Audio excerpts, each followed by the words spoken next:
I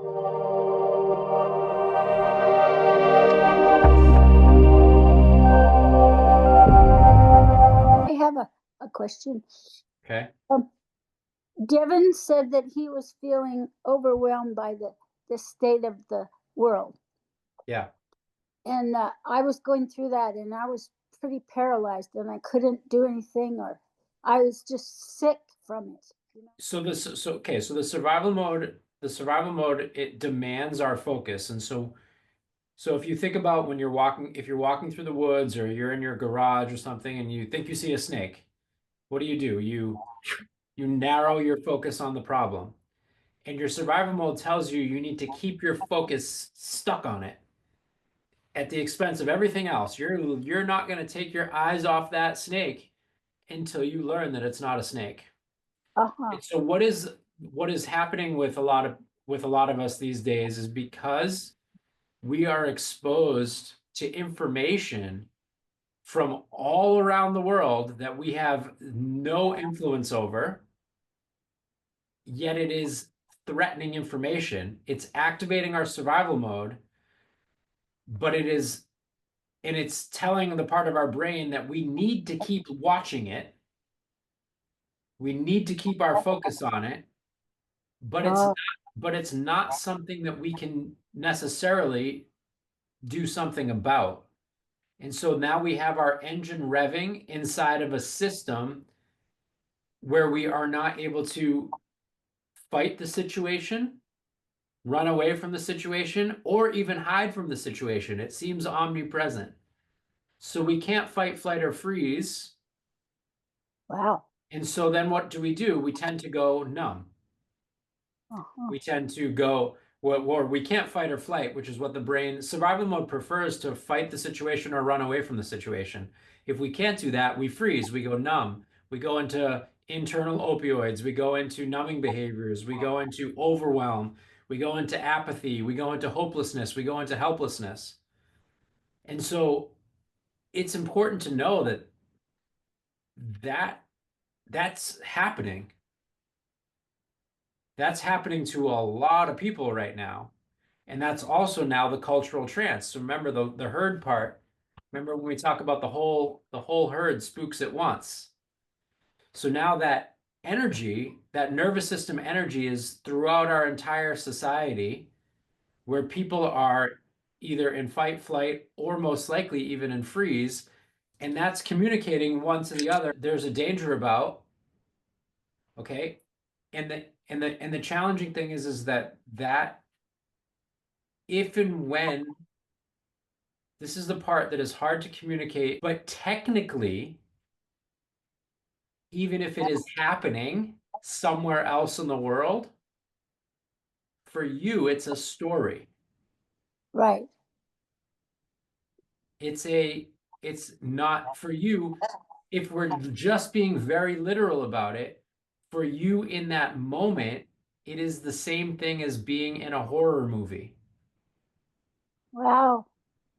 You are, and instead of, and what we don't realize that we have the freedom to do is to walk out of the theater.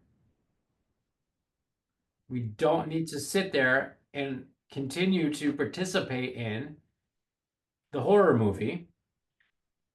Now, the part where people say, "But we ought to be afraid. There's really bad stuff happening, or we ought to be angry. We really need to do stuff."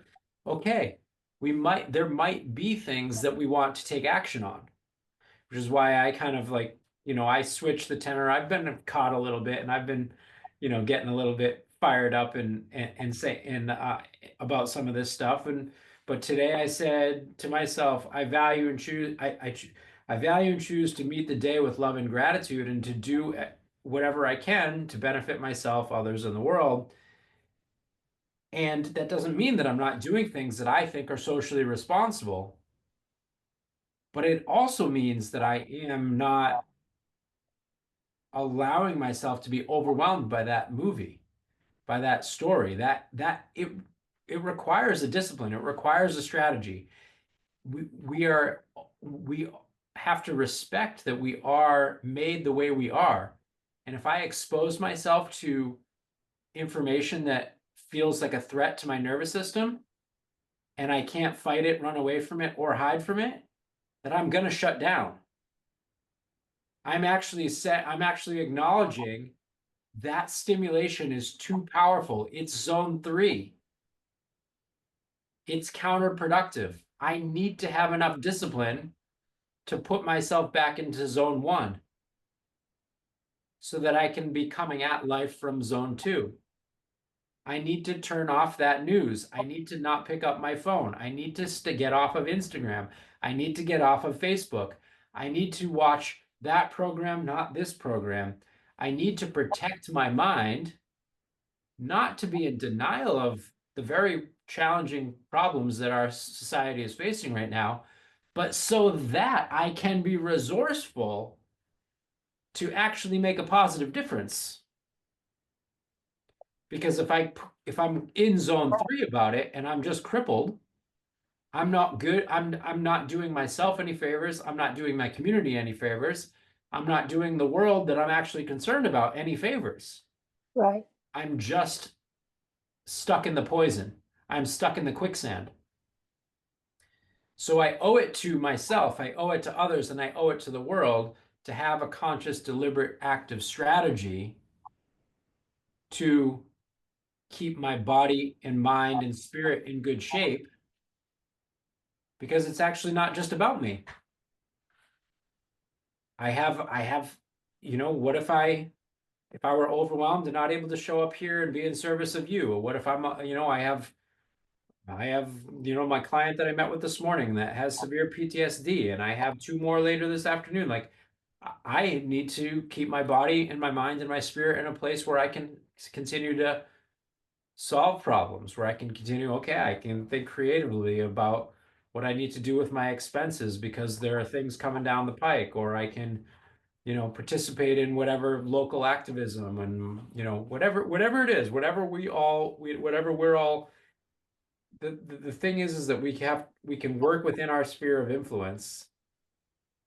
And when we do, and this is where it's also useful to think about stuff I can control and stuff I can't. We've talked about this before, but everything fits into 2 categories: stuff I can control and stuff I can't.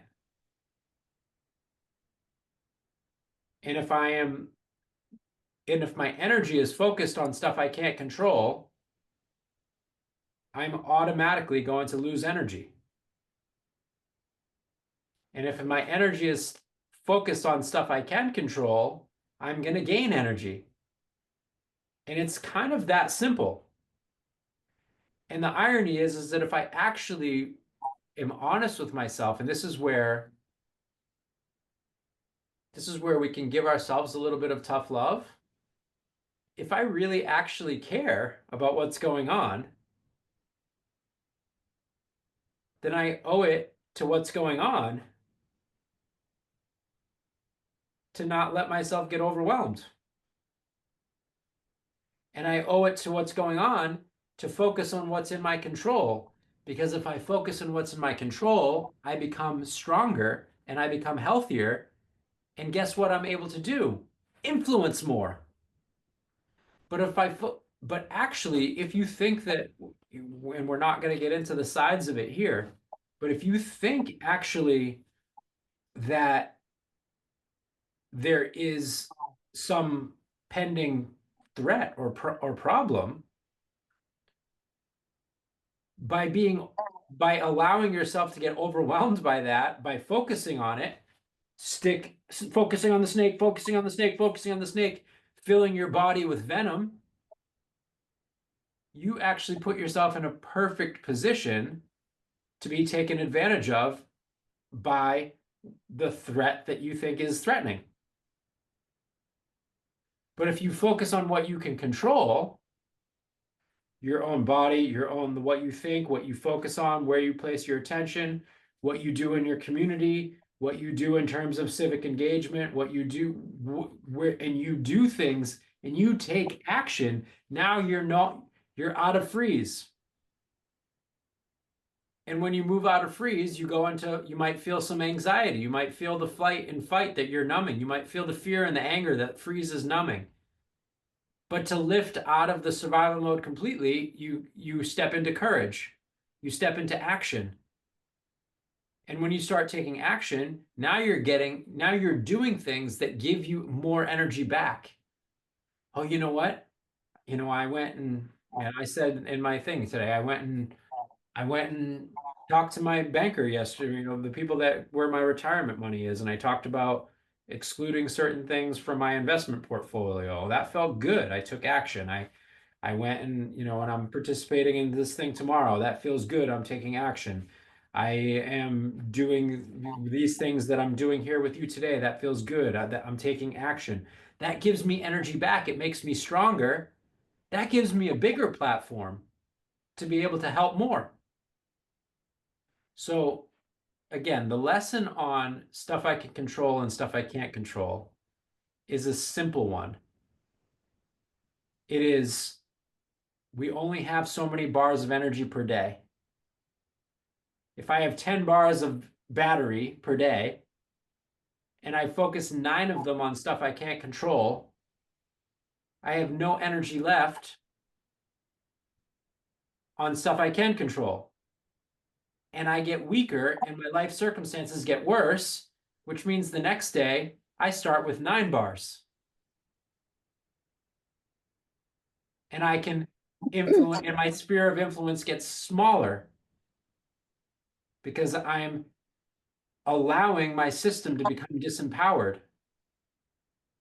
But if I focus on what I can control and I have 10 bars today, and I do some exercise and I do some fog breathing and I get out and get a walk and I reset my circadian rhythms and I do some civic engagement and I help my neighbor, these are all things that give me more energy. Now, tomorrow, I have 11 bars and I can influence more. So we kind of have to challenge ourselves to call ourselves out a little bit in a kind and compassionate way and say, if I really care about what's going on and if I'm really scared, I better focus on what I can control so I can build my energy and by the way, if I'm focusing on what I can control and my bars are going down, that's also weakening my immune system.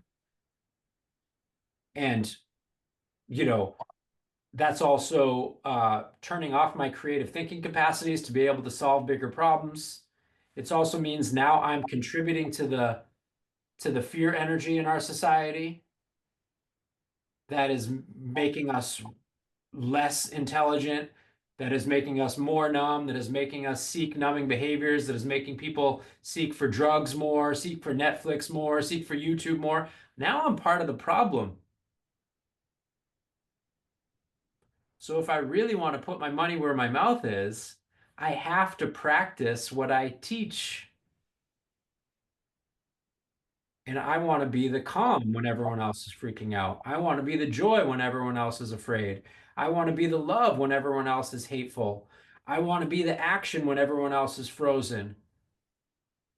I want to be my bars going from 10 to 11 to 12 to 13 to 14 so that I have a greater influence. Maybe instead of giving talks at the coffee shop, someday I'm going to be giving talks to 1,000 people because my sphere of influence grows. Now I'm helping more people because I put myself in a position to be building my energy, even if aside from and especially because bad stuff is happening. That's the pivots.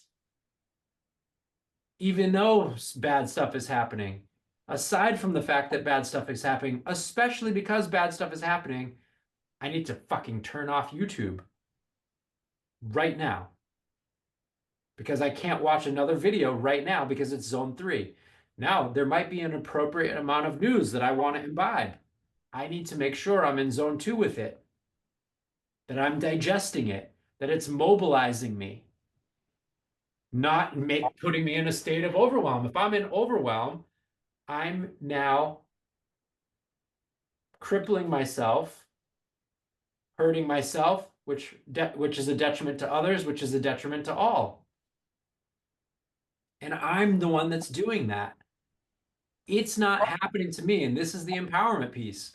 Robin, where you live in New Mexico, it's not happening to you. Yeah, you're doing it to yourself. And if you and the thing is that's not about shaming yourself. It's about owning responsibility and saying, if I'm doing it to myself, I can stop doing it to myself. yeah. People say, but we need to be informed. I don't want to put my head in the sand. Okay, well then be informed. Don't put your head in the sand. But don't put your head in a fucking toxic tank either. Find the balance. Be mature enough, be responsible enough to be like, okay, 20 minutes of news is all I need. I've already seen, yeah, I've already seen enough. What can I do locally? How can I act locally and think globally? How can I, what am I going to do today so that I'm in zone two, so that I am gaining energy, so that I am contributing more, so that I can contribute more tomorrow? Does that make sense? Oh, yeah, yeah. Hi, Devin. Hi, Devin. And I think that we think suffering is happening to us or that we can't leave the theater or we owe it somehow. We also feel this thing like, oh, we owe it. And I do sometimes think this. I do sometimes be like, I see something happening in the world and I know I have no influence over it and it's awful. And I actually, as a solidarity thing, I'm like, you know what? Those people are living it. I at least owe it to them to look at it. And I do that sometimes by choice. And then I say, I'm so grateful that I'm not living that. I'm so sorry that those people are. And then Yeah. I owe it to them. I owe it to them to not get crippled. They have to live it. I owe it to them to not get crippled by watching it. Oh, wow. Yeah. That's actually really self-absorbed. If I'm watching it from the safety of my own home eating popcorn, and I go into a state of depression about something that someone else is actually living, that's actually really selfish, in my opinion. And every single one of those people would trade spots with me in a second. And I owe it to them to be grateful for where I'm sitting and that I'm not sitting where they are. And then get to work. What can I do to make the world a better place, even if in small ways? But I am doing the people that are having it much harder than me a disservice by being crippled by learning about how hard it is for them. And I that reminds me of the monks that are uh, in the monasteries, and they're not watching the news, but they're helping the planet just by having a high attention and working on peace within. And maybe, in that, I think that there's a way in which that's valid, and I think that there's also a way in which there's a lot of spiritual bypassing in the spiritual community, Yeah, but and sometimes people don't realize that like monasteries and things were originally designed for people that couldn't cope with the world. And so I actually want to be in the middle ground. Thank you, thank you, thank you, RT. I want to be in the middle ground and I want to be able to actually digest. And this is like the spiritual work that I do, by the way, that I'm really passionate about, that I'm not necessarily teaching here yet, is called spiritual cannibalism. And it was, taught by a yogi, a guy named Rudy, who I named my son after. And it's all about eating the energy of the world and being in the world and eating and metabolizing the energy of the world so that I can take in shit and give out nectar. And that requires psychic muscles. And so you maybe have heard of the practice of Tonglen in Tibetan, yeah, which is, taking in and giving out. But that's actually meant to be what we would call a meat level practice. It's not, it's meant to be for people that have psychological and spiritual muscles enough that when they take in the world's suffering, they are not overwhelmed by it. They're radiating back joy and they're radiating back love and they're radiating back courage and they're radiating back the type of heroism that will walk towards the problem because they can digest it. And if you and so we there's a progression in our school of training where it's like you're at the milk level of practice, which is milk level is like you're a baby. You take in milk, you take in nectar, and you give out and you spit it up and you throw up and shit, right? You're taking in all the good stuff and you're putting out shit. But the meat level of the practice is when you can take in the tougher stuff to digest and you can produce milk. You can take, and then the marrow, then the bone level of practice is when you can take in stuff and make it and turn it into soup. And the marrow is when you can take in the hardest stuff and turn it into the essence. And so we're progressing through those stages. But if you try to do Tonglen and you're a milk level practitioner, you're actually not benefiting anyone. You're just overwhelming yourself. And so if you're watching the news, you have to realize, like, oh, I'm taking in shit and I'm getting choked out by it. I'm not giving out blessings. And I have to realize, and it's like it's just a level of it's a maturity to be like, okay, that's too much for me right now. That's okay. It doesn't do me or anyone any good for me to drown in shit. I can't turn this shit into fertilizer yet. So I need to take a smaller chunk of it. You know, if you sprinkle shit in your garden, it's going to turn into fertilizer. But if your septic tank explodes in your garden, it's going to ruin it. So you need the right amount of shit for it to be fertilizer. Okay.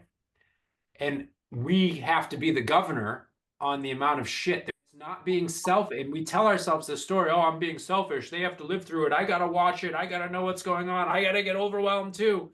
Because upset is God. And if I'm upset, then that shows that I care. Bullshit. Bullshit. If you're upset and you're crippled by it, you're now at effect and no good to yourself or the people around you. It's not proving anything other than you too are now at effect. But people that are hurting don't need us to jump in the hole with them. That is false compassion.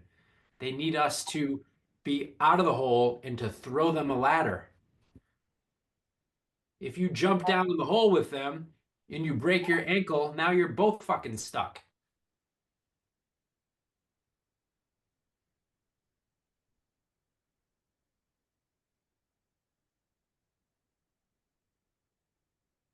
So it's my job to stay above the hole so I can throw people and I can just be like, this is how you, here's the ladder. Hey, here's the ladder. This is how you use it. You got to put one hand here and one hand here and one hand here. And guess what? Once they're out of the hole, we don't, I don't say carry the ladder with you on your shoulder. Leave the ladder in the hole. Let's keep walking forward because there's going to be other people in holes up here and we can help them.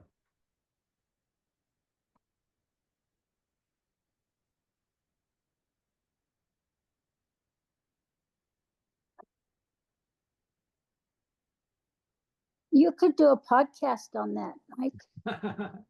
Sounds good. The next podcast that I'm doing right now is called I beat up on the New Age and the Law of Attraction enough. I wrote this blog called What's Bullshit About the Law of Attraction. And then, but this one is What's on Fire About the Law of Attraction. And I said, just because there's bullshit about it doesn't mean we need to throw the baby out with the bathwater. There's actually really cool things about spiritual work that are very, very awesome. So that's my next blog. But this one I can maybe I've done this talk enough that I could reproduce it again. Yeah. I had the realization that I'm talking to you about now today. It's the same. The first time I really felt strongly about this was in COVID, and I was like, holy shit. At the time I was living in Taos and it was a very beautiful rural place and like, and there was no I could easily not interact with people, not get COVID and still lived in this beautiful place and had all sorts of safety and opportunities around me, and I was like, oh my God, it would be so selfish of me to freak out about, people dying in the hospitals in New York City. Like that would be really selfish of me. I can have empathy for that, but it would be really selfish of me to get like panicked and depressed about that. Like I owe it to them to enjoy my life, and maybe I can offer some services. And I started doing free classes at that time. I started doing free, that's when I first started my YouTube stuff and started doing things. I was like, well, that's at least a way that I can contribute, you know? So yeah, so I think that we need to keep that context of like, if I'm looking at it on a TV screen, I have the luxury to turn that off, and I'm not doing the people that don't have that luxury any favors by getting overwhelmed with them.